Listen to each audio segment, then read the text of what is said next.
Livre de Thoth l'Atlante, la table 3, la clé de la sagesse et explication surnaturelle de Manangoya Jirat. Les 7 maîtres suzerains de la sagesse secrète qui proviennent de la Vénice. Ces 7 grands maîtres ne sont pas les enfants des humains.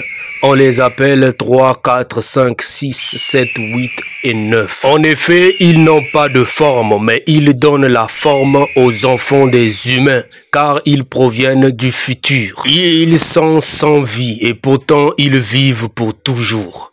Ils ne sont pas enchaînés à la vie et ils sont libres de la mort. Sachez que ces instruments qui donnent le pouvoir sur tout proviennent du logos primordial. Alors parlons des 7 suzerains. Le 3 détient la clé de toute magie cachée. C'est lui le créateur des chambres de la mort. Il déploie son pouvoir pour enfermer les âmes des hommes dans l'obscurité.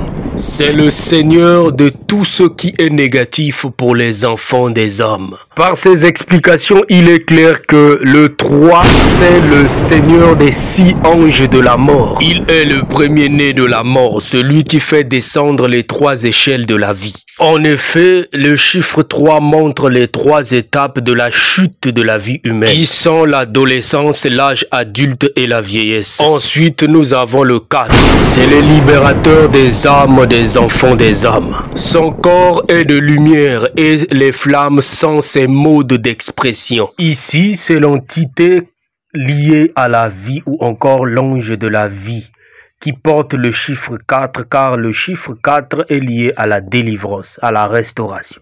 Alors continuons. Le 5 est le maître, le seigneur de toute magie, la clé du verbe qui résonne parmi les hommes. Ici, il est clair qu'on parle de l'entité qui rappelle tout le temps à notre conscience les lois qui sont bonnes et les lois qui sont mauvaises ainsi que ses conséquences. Le 6 est le seigneur de la lumière, le sentier caché que suivent les âmes des hommes. Le 6 est l'entité qui oriente les humains après la mort, qui guide les âmes dans leurs directifs par rapport à leur vécu terrestre. Le 7 est le seigneur de l'immensité de l'espace et de la clé des temps. Le suzerain 7, c'est l'entité qui dirige l'espace-temps, autrement dit la 3e dimension, qui ouvre et ferme le portail de la 3e dimension pour les entrées et sorties. Le 8 régule le progrès et ses étapes. Il pèse et équilibre le voyage des hommes. C'est cette entité qui juge la spiritualité de tout homme et choisit le lieu approprié à sa capacité spirituelle d'aller demeurer après sa mort. Il est clair que tous nous n'irons pas dans des mêmes demeures, même si nous rentrons tous dans la dimension du Créateur.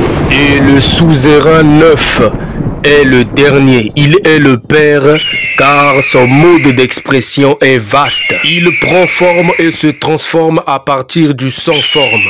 Ici, on parle d'une entité supérieure qui est sorti d'Atum, ce qui signifie celui qui parvint à l'existence par lui-même. Et il est aussi l'un des esprits qui créa. Voilà pourquoi on dit qu'il prend la forme à partir du rien. Thoth poursuit son enseignement en donnant un conseil. Médite ces symboles nuit et jour, car ce sont les clés cachées aux humains. Monte toujours plus haut, élève ta pensée vers la lumière et la vie. Et tu trouveras dans les clés des nombres la lumière qui éclairera ton chemin d'une vie à l'autre. Dans ce passage, il parle de la réincarnation et il est clair que nous n'avions pas qu'une seule vie, mais que nous avons plusieurs vies sans parler de la vie éternelle. C'était Manangoya Jirat, le phénix de Kam.